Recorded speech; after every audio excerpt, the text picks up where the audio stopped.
오늘도 보조 수심결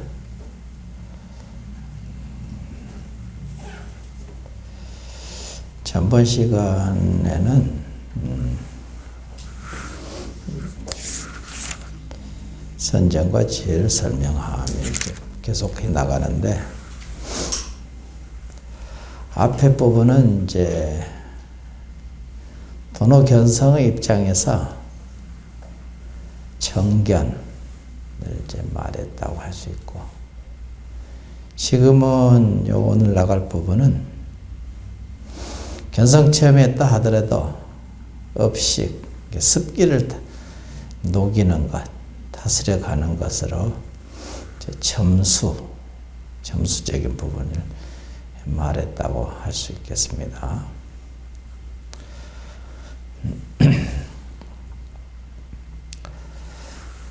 우리가 이제 견성 체험했다 하더라도 공부가 이제 그때부터 제대로 시작을 했다고 할 수 있는 거죠. 바른 견해로. 근데 이제 그 업식을 다스리지 않고 습기를 녹이지 않으면은 다시 미혹한 사람이죠. 그냥 그대로 알기만 하고 자기 것이 되지 못한다는 것이죠. 도노견성한 그 입장에서도 사실은 완전히 이치로만 아는 게 아니고 체험해서 아는 것이니까 좀 다르기는 다른데, 그렇지만 그렇다고 항상 그게 여여하지 못하잖아요. 그러죠. 견성 체험했다 하더라도 여여하면은 이제 도노돈수지 끝났죠. 근데 또 도노견성 체험하는 그 분상에서 보면은 도노돈수거든. 그 자리에 닦고 자시고 할 게 남아있지는 않습니다. 닦을 게 또 그 자리에서 남아있는 것이 아니고 완전함을 체험하는 거지, 조금 더 부족함이 없는 것을 체험하는 것이지, 뭐 조금 이렇게 부분 이렇게 남아있는 건 아니거든. 근데 그게 계속 항상 하지 않으니까 점수라는 말을 할 수밖에 없죠. 마치 비유를 들면 저 하늘에 구름이 꽉 찼는데, 우리가 이제 견성 체험한 그 입장에서 보면은 구름 사이로 이렇게 맑은 하늘을 다 봤단 말이에요. 그렇게 전체가 다 밝은 거지 부분만 보는 게 아니고. 근데 그게 업식이 두터우니까 다시 구름이 또 이렇게 싹 가리면은 또 분별을 하거든. 구름을 가린다는 것은 분별 망상을 한다는 소리죠. 너다 나다 옳다 그러다 이게 계속 끝없이 분별하는 마음이 끝없이 생기거든. 그 뒤로도. 이제 그런 부분은 앞에 사실은 또 나왔어요. 안바라는 여자가 이제 문수보살에게 묻기를, 분명히 내가 생사가 없는 것을 분명히 체험해서 알았는데 왜 또 생사에 이렇게 흘러다닙니까? 하고 묻잖아요. 그러니까 문수보살이 뭐라냐면 아직 힘이 부족하기 때문이다 그러거든. 완전히 이르지 못했다 이거야. 그렇게 대답을 합니다. 그 부분을 이제 점수로 보면 되지요. 생사가 본래 생사가 아닌 것을 알았는데 왜 생사에 또 끌려다니느냐 이 소리거든. 물드느냐. 이런 부분으로 같이 통하는 말이죠. 그래서 여기 부분이 앞부분은 도노견성하는 입장에서 정견, 바른 안목, 진정견해가 서기만 하면 사실은 끝이거든. 거기를 말했다고 볼 수 있고, 여기 오늘부터 하는 것은 이제 그런 입장에서 견성 체험했다 하는 그 입장에서 습기를 다스려 나가는 것으로 이렇게 점수를 이제 말한다고 볼 수 있겠습니다. 그러니까 알고 보면 이제 돈의 돈수도 맞고 돈의 점수도 맞죠. 돈의 돈수인데 돈의 점수거든. 사실은 둘이 아니야. 그게 돈의 점수가 따로 있고 돈의 점수가 따로. 또 크게 개괄해서 보면은 부처님 같으신 분은 전생에 많이 닦으셨으니까 이 생에 한번 그냥 견성하는 순간 더 이상 닦고 자시고 할 게 완전히 없어져 버려 가지고 그래서 부처님이 되셨지. 그런 부분으로 자기 수행을 이렇게 잡아가야지. 견성하는 것은 그렇게 어려운 일은 아닙니다. 참으로 바른 안목만 서고 그대로 그냥 그 경계를 쫓아서 밀고 들어가면은 거기서 견성한 자리가 나오거든. 분명히 체험하게 됩니다. 그건 거짓이 아닙니다. 그런데 그게 이제 업식을 다스려서 업식을 다 녹여서 닦고 자시고 할 게 없을 때까지 완전히 다 닦아 나가는 것은 이건 사실은 만만한 일은 아니다. 쉬운 일은 아니다. 이런 얘기가 있습니다.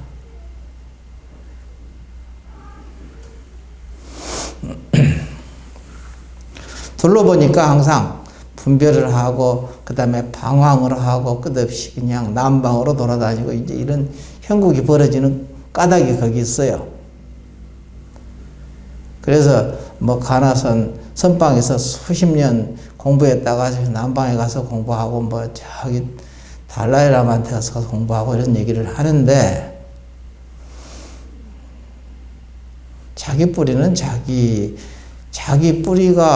뿌리에 자기가 서 있는 자리에 뿌리를 내리는 것이지 저기 이어서 꽃을 피우는 것은 아니니까 그런 부분을 우리가 우리의 공부를 우리 조상들이 이렇게 이어왔던 공부의 문중이라 할 수 있죠. 방법이니까 그 문중을 무시하고 자기가 공부를 또다시 저기 멀리서 이끌어와 가지고 공부할 수는 없는 거거든. 그러니까 제 나무는 제 뿌리에 의지를 해야지 제 뿌리를 의지하지 않고는 액 가지를 의지하지 하늘에서 뚝 떨어지시 그냥 꽃이 펴지는 것은 아니거든. 이런 부분을 알아야지. 자기가 자기를 인정하는 거죠. 그렇지 않고 끝없이 밖으로만 그냥 찾아서 돌면은 벌써 이미 임재 스님이 얘기했던 밖으로 치달라고 하는 마음이 있으면은 이미 안 된다 이거야. 그 마음만 없으면 그대로 너가 본래 조사인 부처 아니냐? 이렇게 얘기를 했거든. 자기를 믿으라는 소리야. 부처님도 그랬잖아요. 자기를 믿으라고 했잖아. 자기의 법기, 자등명, 법등명 했듯이. 자기를 믿지 않고 자기 뿌리를 믿지 않으면 어렵죠.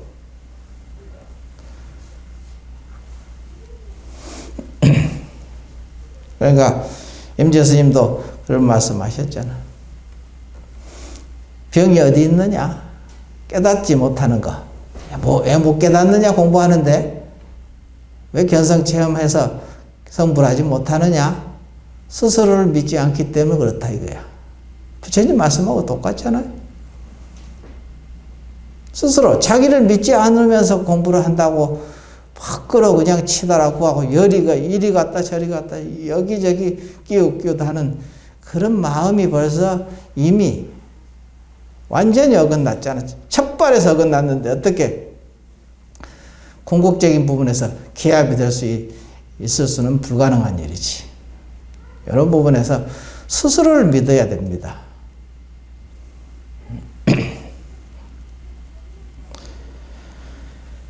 자, 오늘은 이제 88쪽에 보면 장애가 두텁고 습기는 무거우며 관하는 수행은 미약하고, 그죠? 장애가 두텁고, 그죠? 우리 여러분 자기를 생각해 보면 다 맞는 소리야. 그 다음에 습기는 무거우며 관하는 수행은 미약하고, 마음이 들떠서 무명의 힘이 크고 반야의 힘이 작으므로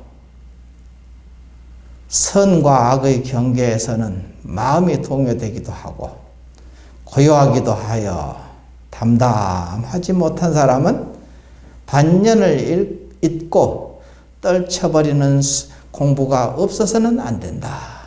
이게 바로 이제 점수죠. 낱낱이 닦아 나가는 공부를 안 할 수가 없다 이거야. 이건 있을 수가 없. 이게 이제 아까 그 안바라는 여자가 그 소리죠. 깨달았다. 분명히 생사가 아닌 것을 내가 분명히 봤는데 체험했는데 왜 생사에 내가 이렇게 또 흘러다닙니까? 유전합니까? 하고 물으니까 문수보살이 말씀하신 내용하고 지금 똑같은 말이야. 장애가 두텁고 습기는 무거우며 관하는 수행은 미약하고 마음은 들떠서 무명의 힘이 크고 반야의 힘이 작으므로 선과 악의 경계에서는 마음이 동요되기도 하고 고요하기도 하고. 고요한 것이 공부라고 하지만 사실은 이런 고요는 상대적인 고요를 얘기하는 건 아닙니다. 담담하지, 여기서는 이제 담담하다는 말로 표현했죠. 담담하지 못한 사람은 반년을 잊고, 반년을 놓아야죠. 놓고 떨쳐버리는, 쉬는 공부를 없어서는 안 된다. 그랬지요.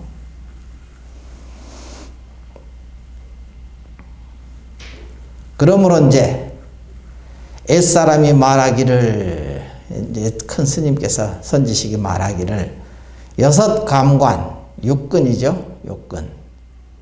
눈, 귀, 코, 혀, 몸, 뜻. 예? 여섯 감관이 육식이라고도 할 수도 있고, 육식. 예. 안식, 이식, 비식, 설식, 신식, 이렇게. 육식이, 여섯 감관이 경계를 대해도 마음이 반년을 따르지 않는 것을 선정이라고 한다 했거든요. 여섯 감, 눈으로 보고 그 반년이라고 다가오는 경계죠. 그걸 따르지 않으면, 물들지 않으면 이 소리야. 근데 본래 사실은 물들지 않거든. 원래. 근데 스스로 항상 물들어 버려. 본래 물들고 이 자기 참 마음은 이 허공과 같거든. 허공이 거기다가 더러움을 갖다 붙인다 해서 허공이 물드는 것 봐. 더러워집니까?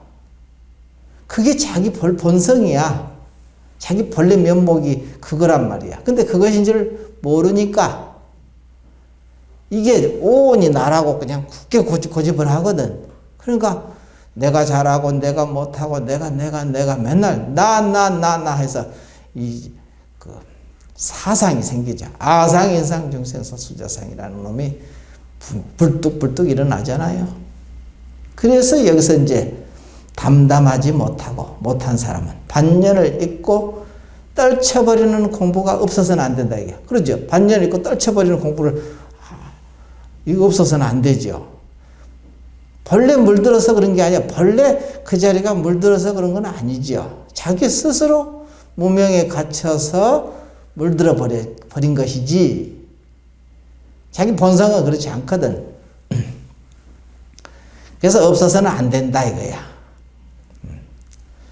그래서 여기서 떨쳐버리는 공부는 뭐라고 하냐? 선정이라고 하고 그걸 보고 선정이라고 한다. 그렇게 우리가 경계가 닥치면 놓고 가라, 맡겨놔라, 쉬어라 맨날 얘기하죠. 이게 선정이야. 여기서 얘기하는 선정. 이러하고 마음과 경계가 함께 공하여 마음과 경계, 마음이란 놈하고 경계가 함께 다 공했어. 물들지 않아요 본래 사실은. 어디에도 물들지 않아. 함께 공하여 밝게 비추어 미혹이 없는 것을 지혜라고 한다. 양쪽이 다 양구공, 다 양쪽이 다 공해버린 걸 알면은 이걸 지혜라고 한다. 이렇게 얘기를 했거든. 그러므로 이것은 비록 수상문이라는 것은 이제 상을 따르는 문중이죠. 상을 따르는. 예. 경계가 있으니까, 경계 다가오면은 화가 나고 기쁘고 슬프고 희노애락이 여기 불같이 일어나잖아요. 이게 경계를 따라서 그게 마음이 일어나니까 이걸 보고 따를 숫자, 상을 따르는 문이지.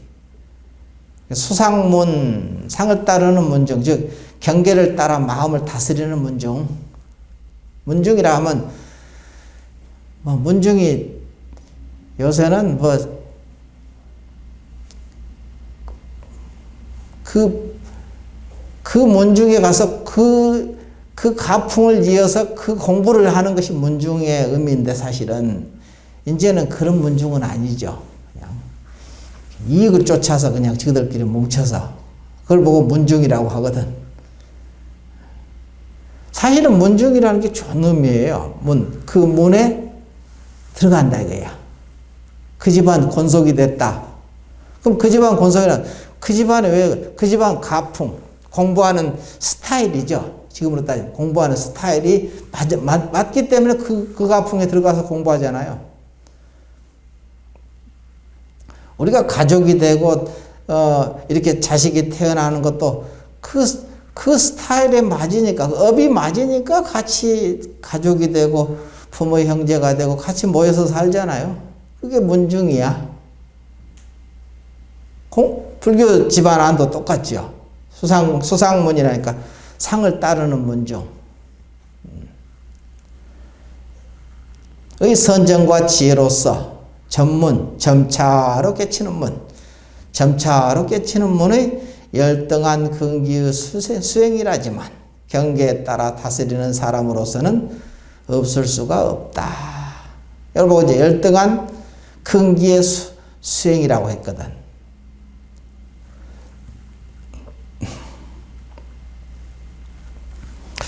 여기서도 이제 보면은 아까 두 가지 이제 했었잖아요. 장애가 두텁고 습기는 무거우며 관하는 수행은 미약하고 마음이 들떠서 무명의 힘이 크고 반야의 힘이 작음으로 선악의 경계에서 마음이 동요하고 고요하기도 하여 담담하지 못한 사람은 반년을 잃고 떨쳐버리는 공부가 없어서는 안 된다. 이렇게 첫 번째 했고, 두 번째는 수상문, 상을 따르는 문죠. 예? 선정과 지혜로서 점차로 깨치는 열등한 근기의 수행을 얘기했잖아요. 근데 이것은 너는 열등한 근기야. 너는 아주 수승한 최상승의 근기야. 이렇게 얘기를 하기도 하지요. 왜냐하면 그 사람 마음씀에 따라서 너는 참 수승해. 최상승의 근기를 가졌구나. 이렇게 얘기하기도 하고, 저 사람 보면 너는 참 열등한 근기를 가졌구나. 이렇게 얘기도 하죠. 그 사람이 하는 행위에 따라서 나오잖아요. 그 행위라는 게 뭐냐 이거지. 그거는 자기 업식대로 나오는 거잖아요. 자기 마음에서 나오는 거지. 본성이 그런 건 아니잖아. 본성품이. 그러니까 이것은 지금 한 생각에서 벌어지는 근기거든. 알고 보면. 여러분 한 생각이야. 수승한 근기도 여러분 한 생각이고 열등한 근기도 여러분 한 생각이야. 근데 그러면 한 생각이 내 마음대로 안 나와. 그냥 나와버리잖아. 자기도 모르게 툭툭 튀어나오죠. 어디서 나오는가? 자기 업식에서 나오는 거지 뭐. 몸과 마음 속에. 끝없이 튀어나와버리잖아요. 자기도 모르게 툭툭 튀어나오죠. 근데 또 다스리는 놈이 딱 중심을 딱 잡고 있으면 나오는 쭉쭉 잡아다가 놓고 쉬는 공부를 하면 되면 선정으로서 이제 놓고 쉬는 공부를 하면 되는데 그렇지 않고 그 경계를 쫓아서 물들어 버리잖아요. 계속 그대로 행하죠. 그러니까 자기 한 생각에서 벌어지는 거야. 지금 한 생각에서 벌어지는 근기거든. 이게 근기가 따로 있는 게 아니야. 그게 항상 상근기, 최상근기를 여러분이 갖고 싶으면은, 근기자가 되고 싶으면은, 부처님 법문을 항상 친근히 하고, 부처님 법문이 상근기의 입장이니까, 최상근기를 거기서 추구하잖아요. 법문 속에서 끝없이. 법문을 항상 의지해서 말을 하고 행을 하고, 신구의 사모, 몸과 말과 뜻으로 딱 작용을 하면은 그 사람은 그냥 상근기야. 아주 수승한 최상근기죠. 그렇지 않고 자기 업식대로 그냥 그대로 쫓아가 버리면 어떻게 돼요? 그럼 이게 열등한 근기. 그래서 수상문 다스려 갈 수밖에 없지. 근데 알고 보면은 상근기와 하근기라는 것도 어떤 것이 좋고 나쁘다고 할 수가 없어. 진리라는 것이 수승한 것만 진리고 열등한 것은 진리가 아닌가? 어때요? 그러면 진리라는 것은 반쪽짜리밖에 안 되지. 진리는 둥근 이론상이잖아요. 이렇게 둥글죠. 뭐가 안 났거든. 조금도 부족함이 없어. 조금도 부족함이 없으려면 가장 하열한 것도 내가 받아들일 줄 알아야 돼. 그것도 버리면은 그만큼 부족한 놈이야. 알겠죠? 그래서 어떤 사람이 그러더라고. 기독교에서 이제 뭐 공부 체험을 좀 해놓으니까 뭐 그냥. 근데 사탄이 따로 있고 악마가 또 천사가 따로 있고 그러게. 그러면 사탄은 누가 만들었을까? 이렇거든. 그것도 하나님이 만들었네. 그러면 사탄은 버려야 될 것이고 천사는 받아들여야 될 것이라고 생각을 하는가? 그러면 그 하나님의 뜻에 어긋나는 일 아닌가? 응? 그것도 받아들여야지. 그거 왜 만들었을까? 진리라는 것이 아주 둥근 조금도 부족함이 없는 것이 진리지.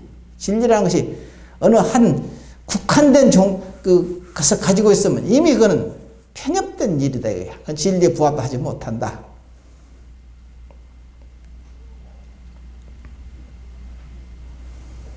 그것도 다 포함해야 그분의 뜻을 거기서는 그분이라 하니까 그분의 뜻을 부합하는 거예요. 이것은 버리고 저것은 취하고 그런 게 그러니까 항상 치우칠 수밖에 없고 바르게 깨달아 들어가기 어렵고 그분들 말로는 하느님의 뜻을 알기가 어렵다 이거야. 어렵지 않느냐? 하느님의 뜻을 알고 싶으냐? 그럼 하느님이 그 뜻을 다 받아들여. 그러면 알 수 있어. 조금 체험을 해놓으니까 그래도 이렇게 받아들이지. 그렇지 않으면 완전히 그냥 싸우자고 덤비는 거지 뭐. 근데 조금 체험을 해놓으니까 거기에 대해서 그냥 이렇게 받아들이더라고.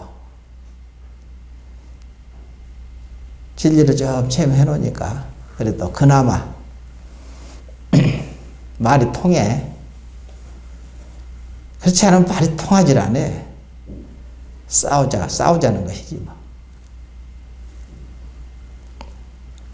그런 부분이 있어요. 여기서도 똑같아요. 지금 우리가 지금 이제 장애가 많고 이렇게 하근기자, 열등한 근기, 열등한 근기 수행이라지만 이렇게 말을 해놨잖아. 따라서 경계에 따라서 다스리는 하는 사람으로서 없을 수가 없다. 그러면 이건 열등한 근기의 사람들이라고 여러분은 또 생각을 해버려. 표현은 열등한 근기로 해놓은 거야. 수승한 근기고. 그렇지만 수승과 열등을 다 받아들여서 하나로 그냥 만들어낼 줄 알아야 이게 중도정견이거든. 중도, 정견, 바른 안목이다 이거야. 중도의 바른 안목이다. 불이중도라고도 하고 둘 아닌 중도라고도 하고 중도 정견이라고도 하고 그러거든. 표현을. 그래서 여러분 한 생각 속에 여러분 마음 가운데서 엊그저께 돼지고기 한 그릇 띄어가지고 먹었다. 그러면 돼지의 업식이 들어왔어. 그럼 돼지의 마음이 그 습성대로 업이 작용돼서 나올 거 아니야. 그럼 이것을 알아채고 이걸 다시 대놓을 줄 알면은 돼지를 건지는 거잖아. 하나도 버리지 마라 이 말이야. 이거는 버려서 없애버리라는 소리 아니잖아. 그래야 둥근 시를 완성한 이름하여 안욕따라 삼맥산 보리를 얻었다. 이렇게 얘기하는 거지. 그렇지 않으면 어떻게 안욕따라 삼맥산 보리를 이라는 말이 있겠어요. 그러므로 이제 금강경에 이제 보통 보면은 많이 나오잖아요. 금강경 수보리가 스스로 말하기를 제가 발심했으니 이렇게 얘기하지 않고 선남자 선여인이 안욕따라 삼맥산 보리심을 바랬사오니 응당 어떻게 머무르며 어떻게 그 마음을 항복받아오리까 이렇게 금강경에 나와 있죠. 그러면 그 속에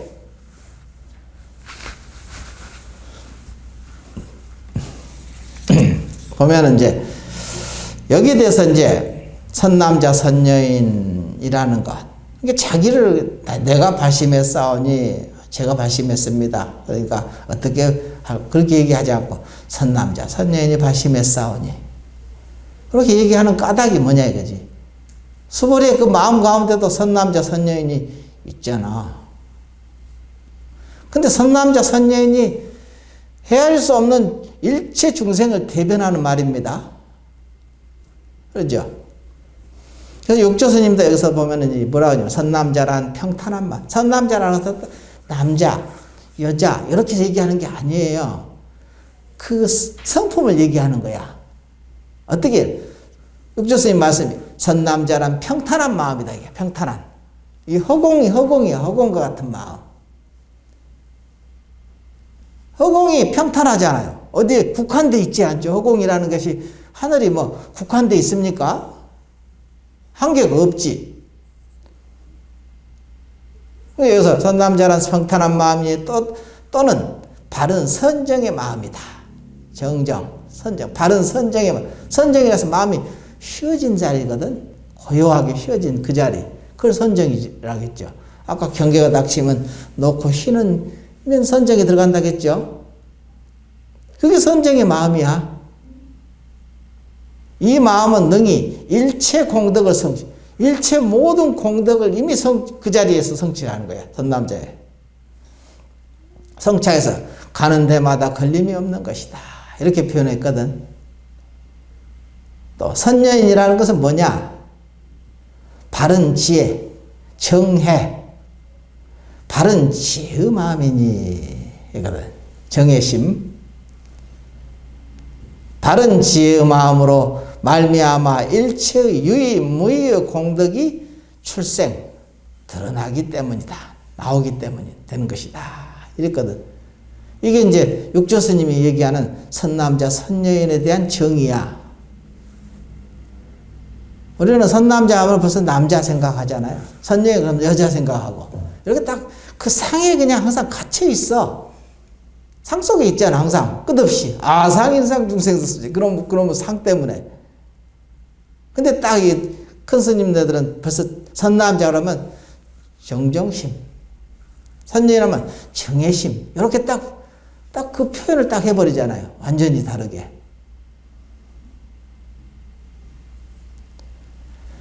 마치 아까 허공과 같고 하늘과 같다. 선남자는 선여인은 대지와 같고 땅과 같다 이거야. 왜 그러냐? 모든 지혜가 다 거기서 모든 씨앗이 들어오면은 거기서 다 이것은 좋아하고 저것은 싫어하고 그런 건 아니잖아. 그러니까 선정의 마음이 있어야 그 속에서 만물이 다 길러지거든요. 큰 것은 크게 자라고 작은 것은 작게 자라고. 꽃은 복숭아는 붉게 피고 장미에 붉고 개나리는 노랗고 백꽃은 하얗게 피고 다 가지가지 모습으로 가지가지 작용을 일으키잖아. 전부. 이게 지혜거든요. 근데 그 지혜의 꽃을 피려면은 마음이 평탄해야 되겠죠. 선정의 마음이 있어야 되거든요.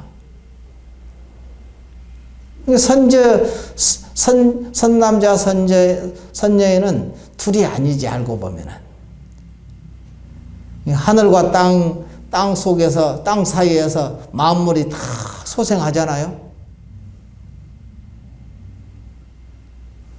이 세상에서도 그 아버지와 어머니 속에서 자식들이 잘 크지.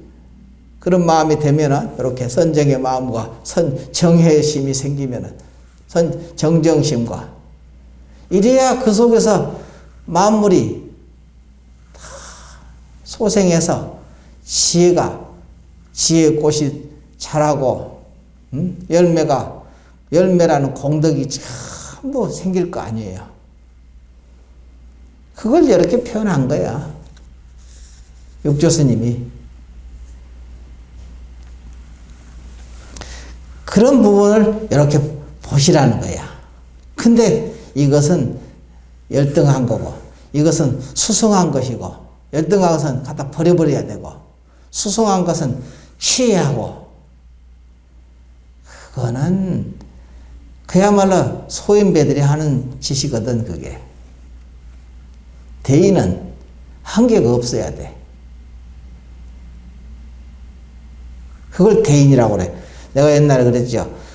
내가 마음 쓰는 것이 그냥 맨날 옹졸하게 쓰고, 예전에 공부하기 전에는 항상 마음이 작고 좁으니까 그게 불만이잖아.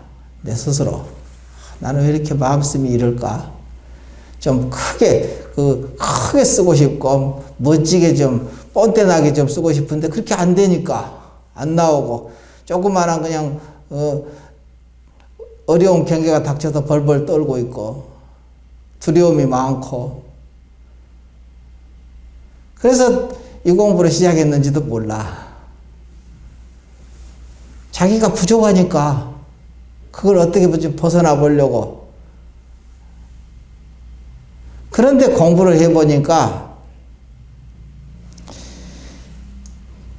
대심도 없더라 이거야.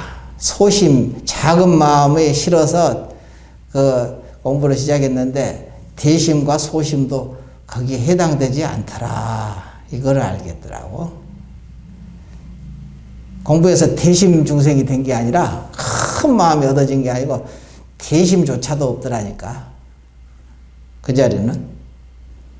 대심조차도 없는 거지 뭐. 그러니까 아무리 작은 마음도 다 포함해야 이름하여 대심이라고 하는 거지. 그 작은 마음을 버리면은 그만큼 소심이야. 작은 마음이야. 우리 마음 가운데서 악마 같은 마음이 나오면 이게 싫죠. 옹졸한 마음이 나오고 그냥 아주 독한 마음이 나오고, 그러면 그걸 좋아하는 사람은 별로 없을 거야, 원래. 워낙 독종들은 이제 그런 걸 좋아하게 모르지만 그렇지 않거든. 근데 그거를 다 버리지 않고 다시 나온 자리에다가 놔라, 이 소리야. 그러면 하나도 버리지 않아. 버리지 않기 때문에 그걸 대심, 소심을 넘어서 이름하여 대심이다, 이러는 거지. 이름하여. 그걸 보고 대심이라고 하는 거야. 대심 중생. 그거 하나를 얻더라, 이 소리지.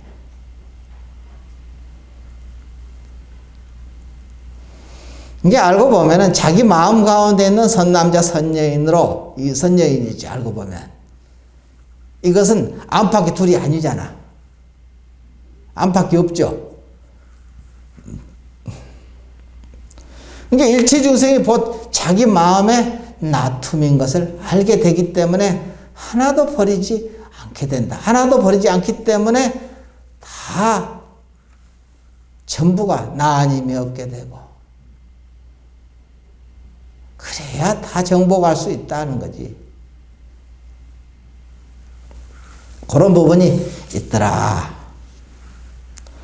그리고 또 이제 보니까 금강경에 또 보면은 지금 여기서 얘기하고자 하는 게 뭐냐면은 이게 열등한 근기하고 그 다음에 요거 점수는 아주 이게 돈호는 좋기는 한데 돈호 돈수가 제일 좋겠지. 그래서 막 이제 스님들이 누구야 성철 스님이 그냥 맨날 도노 돈수만 주장을 하고 도노 점수는 그냥 까고 그러더라고. 근데 이제 그것도 방편으로 그랬으리라고 나는 생각하는 거지. 그 사람이 몰라서 그런 게 아니라 방편으로 그냥 그 시절에 맞는 약을 쓴 거야. 만약에 아유 그냥 그 도인이라든지 뭐 도인도 아니잖아. 이렇게 하면 내가 막 여기서 하면은 나는 높에 올라가고 그는 까내리잖아. 그럼 내 말이 맞나? 이게 맞나? 또 치우쳤잖아. 그러면 안 되거든. 그분도 곧 나니까. 형철 스님도 나거든. 둘이 아닌 나죠. 자기잖아. 그렇기 때문에 그분의 뜻을 헤아려서 알면은 되지. 헤아려서 그분이 진짜 그렇지 않다 하더라도, 분별이 많아가지고 그렇다 하더라도, 그것조차도 잘 해석을 하고 법답게 해석을 해서 바른 말이 되게 돌려놔야지. 그래야 맞지. 너는 틀려 먹었어. 이제 후배들이 그냥 선배들은 대입다 까고 그냥 이러면 되겠어요? 그러면 자기는 잘났나? 예전에 보니까 그러더라고. 그냥 까면은 비구니까 막 이렇게 있는데 비군 이러면 뒤집다 까더라고. 비구들이 모여서. 저 미친놈들. 연기법도 모르냐? 속으로 이제 연기법이라는 것이 너가 있으니까 내가 있고 비구가 있으니까 비구니가 있고 이러잖아. 다.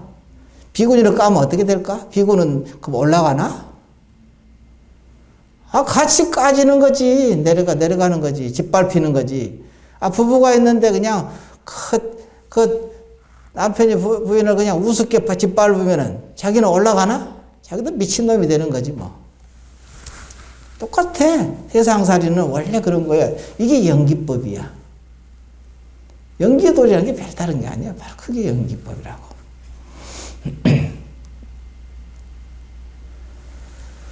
그러니까 불이법이라고도 그러잖아요. 돌 아닌 돌이. 연기법이고 불이법이거든. 그러니까 나중에 저기 지나가는 곤충의 발도 내 발이고, 뱀의 발이도 내 발이고, 날아다니는 새의 발도 내 발이고, 부처님 발도 내 발. 이게 다 전체 발을 다 한 발로 만들어 놨어. 부처님은 한 발이고, 한 손이고, 이렇게 얘기하는 거야. 한 발이라고 하는 거야. 한 발. 발바닥 하나. 이게 하나라는 것은 절대를 얘기하는 거지. 상대적인 하나, 둘을 얘기하는 게 아닙니다. 이래야 그걸 이름하여 부처라고 하는 것이, 부처님은 상대적인 세계가 아니잖아. 절대의 세계지. 상대를 초월한 세계잖아. 생사를 초월한 자리고. 그러니까 한 발, 한 손, 한 눈, 뭐 이러잖아. 한 몸. 한 자리에 앉았다. 일자, 일식. 한 번 먹었다. 한 번, 두 번 먹은 게, 한 번만 하루에 한 끼 먹었다는 말이 무슨 소리인지 아세요? 그게 한 번 먹었다는 소리야, 그게. 한 번 앉았다. 일자. 한 번 앉았다, 이거야. 한 번이 아니지. 제대로 앉았다, 이 소리야. 쉽게 얘기해서. 바르게 앉았다.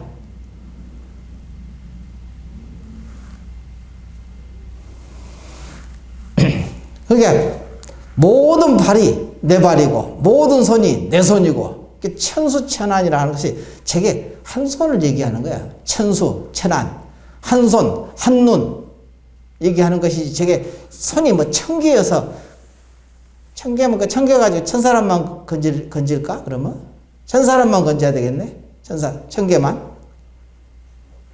그게 아니잖아.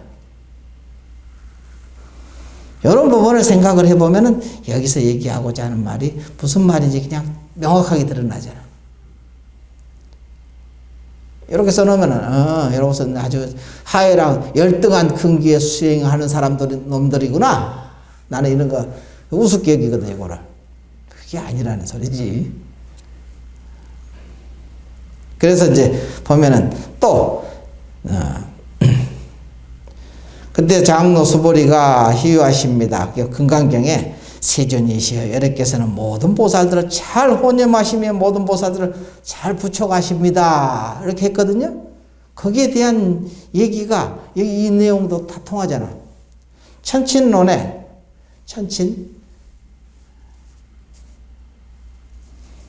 천친보살이 있어. 세친보살을 천친이라고 그래요. 근데 중국 사람들이 참 웃기는 사람들이야. 걔네들도 자기들이 최고야 그냥. 저기 중국의 이세민이라고 있잖아요. 이세민 당나라. 그러니까 그쪽 세자 돌림이거든. 그러니까 세를 안 쓴 거야. 원래 세친이거든. 세친보살인데 딱 바꿔가지고 하늘천하에서 천친이라고 바꿔버렸어. 같은 이렇게 글씨를 쓰면 안 되니까 웃기는 놈들이지 걔네들도. 그래서 천친론에 이르기를, 이렇게 세친론에 이르기를 이 소리야. 알고 보면 이르기를 뭐라냐면 부처님께서 보살을 잘 혼념하는 거 하시면 선혼념 제보살 했잖아요. 그러면 잘 혼념하시는 것은 근기가 성숙한 보살을 의지하여 설합니다. 근기가 성숙한 보살. 우리 안에도 지금 근기가 성숙한 보살이 있죠. 여러분이 어떻게 알고 이 자리에 앉아서 법문들을 듣느냐가 근기가 성숙한 보살이 여러분을 끌고 이 자리에 앉혀놓는 거예요. 자기도 모르게 희한하게 그렇게 하고 있거든. 그 보살이 자기 안에 있으니까 나를 끌고 묘하게 이 자리에 이 최상의 이 부처님 법문을 이렇게 듣게 하거든. 묘하게 듣게 하죠. 나도 몰라. 근데 그 성숙한 보살들이 나를 끌고 오는 거야. 이제 그것만 있는 것도 아니죠. 아주 하이란 보살도 있잖아요. 성숙한 보살을 위해서 의지하면서 설하미니 지혜의 힘을 주어서 불법을 성취케 하고, 여러분이 지혜의 힘을 주어서 부처님 법을 여러분이 성취케 하는 거야. 이 성숙한 보살은 조금만 그냥 탁 이렇게 탁 주면은 탁 깨닫게 되잖아.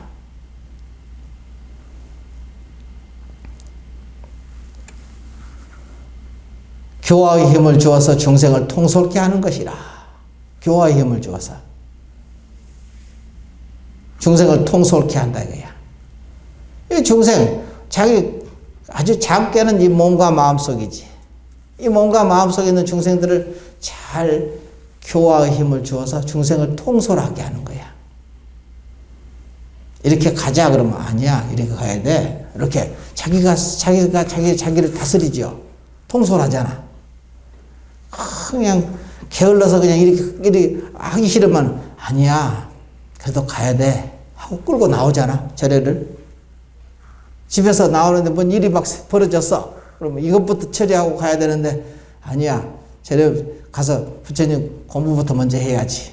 그리고 나서 나중에 하면 되잖아. 하고 이렇게 자기가 이 근기가 성숙한 보살들이 통솔을 하는 거야. 중생들을. 자기 몸과 마음속에 있는 중생들을 통솔해서 끌고 가는 거지.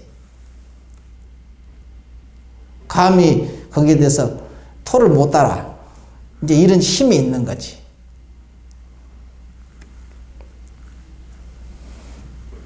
그 다음에 이제 보살, 선부척 제보살, 보살들에게 잘 부척하시면 선부척 제보살 하십니다 할 때 선부척 제보살이라는 것은 근기가 미숙한 보살을 의지하여 설합니다. 근기가 미숙한.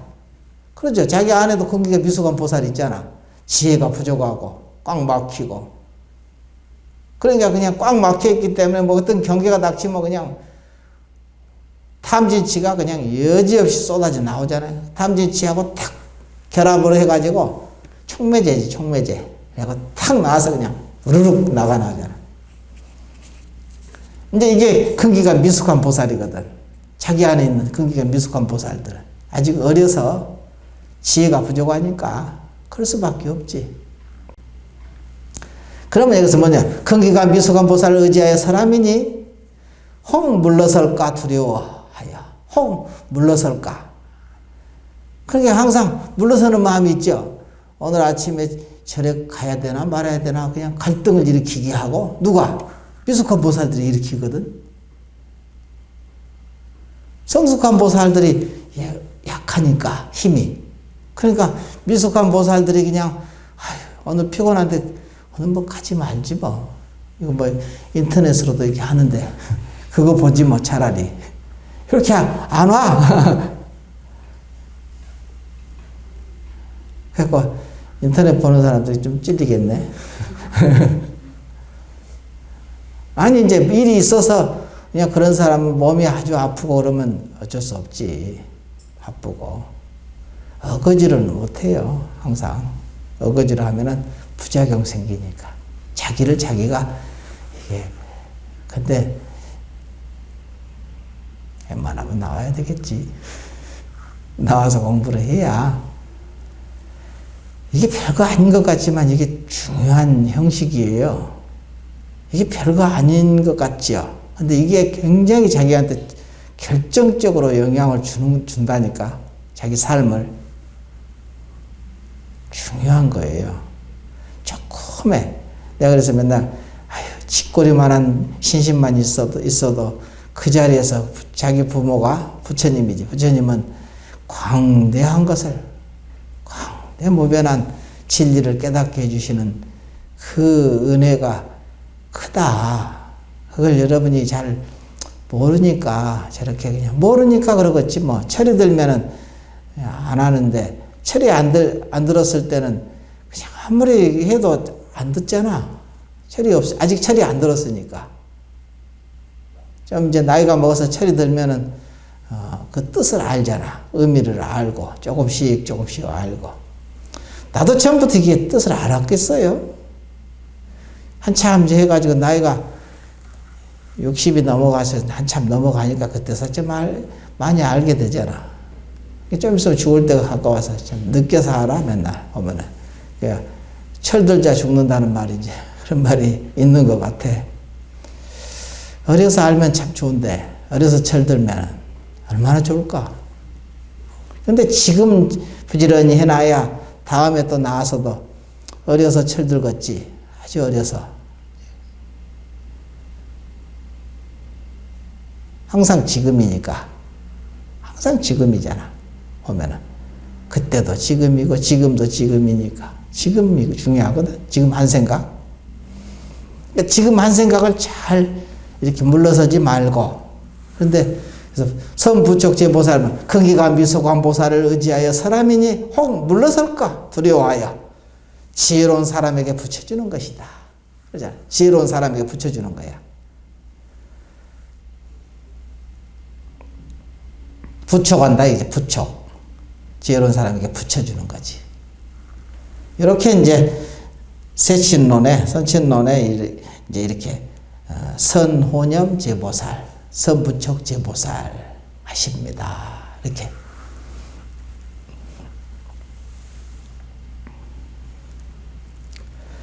이 이제 말씀은 이제 항상 선남자, 선여인과 그러죠? 아까 선남자. 근기가 성숙한 보살과 근기가 미숙한 보살들이 한량없는 이게 그 보살들이 한량이 없이 많잖아. 자기 몸과 마음속에. 그죠? 그러니까 이 보살들이 한량이 없어. 그러니까 항상 미숙한 보살이 나오면은 이제 성숙한 보살들이 잘 이렇게 끌고 이렇게 그러잖아요. 부처님께서 엄마라면은 형 보고 동생 잘 챙겨라. 어디 잘 챙겨서 끌고 가. 이렇게 어디 갈 때 잘 손잡고 다녀. 이렇게 부탁하잖아. 이게 부촉이야. 동생 잘 챙겨. 이렇게 아직 얘는 천지가 모르니까 뭐가 옳은지 그런지를 모르니까 너가 그래도 철이 좀 들었으니까 너가 좀 잘 챙겨야 되지 않겠니? 하고 이렇게 부탁하잖아. 이게 부촉이야 그거 그러고. 그와 같이 이제 이렇게 근기가 성숙한 보살과 근기가 미숙한 보살 뜻도 다 알고 보면 자기 몸과 마음 속에 있잖아. 그죠? 그러니까 그 보살들이 다 자기야.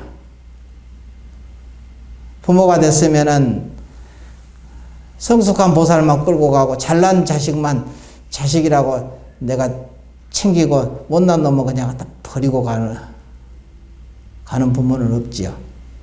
동물의 세계에서도 그러더만.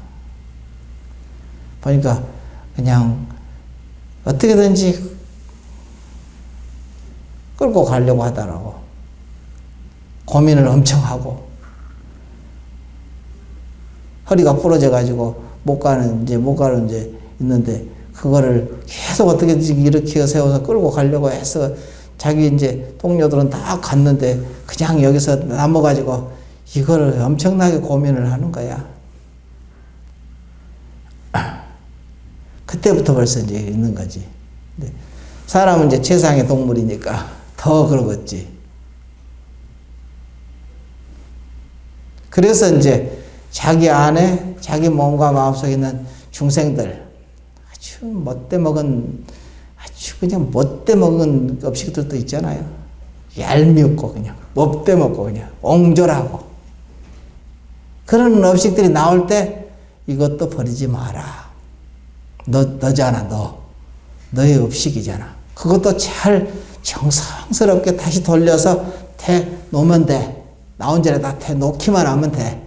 이게 그런 거 다스리는 거고 건지는 거거든. 그러니까 이게 전부 나님이 없다고 알면은 이미 깨달은 거야. 견성한 거지. 전부 일체가 다 나님이 없다는 것을 알았으면 이미 견성한 거지. 그걸 보고 견성 체험이라고 그래요. 본래 부처라는 거지, 그게. 근데 자기가 취사해서 이거 마음에 드는 것은 취하고 마음에 안 드는 것은 버리고 그러면 벌써 이게 부처님 마음에서 아주 위배되는 거잖아. 그러면 그 안목이 안 생기죠. 그렇게 깨닫기가 어려운 거지. 견성이 어려운 거야. 그렇게 알고 보면은 점수가 낱낱이 닦아가는, 여기 닦아가는 공부거든. 닦아가는 것이 알고 보니까 도노하기 위한 방법이죠. 계속 점수가 곧 도노야. 알겠죠? 도노가 따로 있고 점수가 따로. 도노에 의지해서 점수를 하는데 점수를 해 나가는 것이 또한 도노하기 위한 점수지. 다른 게 아니잖아. 그걸 보고 도노 돈수지. 그게 도노 점수이면서 도노 돈수란 말이야. 그렇게 둘이 아닐 수밖에 없잖아. 잘 생각을 해 보십시오. 자, 그리고 이제 마지막 이제 읽고 이제 끝내야 되겠네. 시간이 다 돼서. 여기서 보면은 만약 망상과 산란이 치성하게 일어나면 선정의 문으로 이치에 맞게 흩어진 것을 거두잡아 마음이 반년을 따르지 않고 본래의 고요함에 기합된다. 그래서 보면 본래의 고요함. 여러분의 본래 면목이 본래 고요한 거야. 본적, 그러다 본래 본자에다 고요적자 써. 본적. 본래 고요함에 개합시키기 위해서 거기다 놓는 거야. 그게 부처 자리거든. 알겠죠? 본래의 고요함에 기합된다. 또 만약 혼침이 턱 많으면, 혼침이 많고 그냥 멍멍하세요. 앉으면 졸고 그냥 멍롱하니 그러고 앉아있으면 이 소리야. 만약 혼침이 더욱 많으면 지혜의 문으로 법을 선택하고. 지혜의 문으로 법을 선택한다는 말은 무슨 소리냐? 경계가 닥치면은 그걸 지혜롭게 그것을 잘 법답게 해석할 줄 알아야 돼. 근데 해석하려면 어떻게 돼? 지혜가 있어야 되거든. 그러려면 법문을 자주 들어야 돼. 자주 듣고 깊이 사유하고 여기서 법문을 계속 듣고 그러면 이제 지혜가 정장되잖아. 점점 지혜가 커지죠. 그래서 지혜의 문으로 법을 선택하고 공을 관하여 밝게 비추어 미혹함이 없어 본래의 본래의 알매 개합하게 한다. 그러니까 지금 알았다 하더라도 본래의 알매 기합됐기 때문에 누가 알아진 것이, 그러니까 알아도 알아진 게 아니지. 고요해도 고요진 거 아니잖아. 이미 본래, 여러분이 본적이고, 본래 고요함이고, 본래 알미거든. 두 다 가지고 있어. 공적, 영지. 이미 가지고 있는 거. 거기에 기합하는 거야. 하나가 되는 거지. 기합한다는 건. 그래서 선정으로 어지러운 생각을 다스리고 지혜로서 무기를 다스려. 동요함과 고요함도 함께 없어지고 경계에 따라 다스려야 하는 능력도 없어지고, 없어지면 경계에 대하여 생각이 근본으로 돌아가고, 경계가 닫히면 생각이 그냥 근본으로 그냥 돌아가고, 경계에 따라서 선정과 지혜를 함께 닦아야 비로소 일 없는 사람, 무사인이 될 것이다. 만약 이렇게 하면 참으로 선정과 지혜를 고루 가져서 불성을 분명히 본 사람, 견성한 사람이다 이 소리지, 이라고 할 수 있다. 이렇게 얘기했습니다. 오늘은 이걸로 여러분이 한번 다 성인의 법문은 알고 보면 다 같은 한 소리를 했어요. 한 말씀, 두 말이 아니라 하셨으니까 여러분 삶하고도 그냥 직결되어 있는 것이거든요. 그래서 잘 마치겠습니다.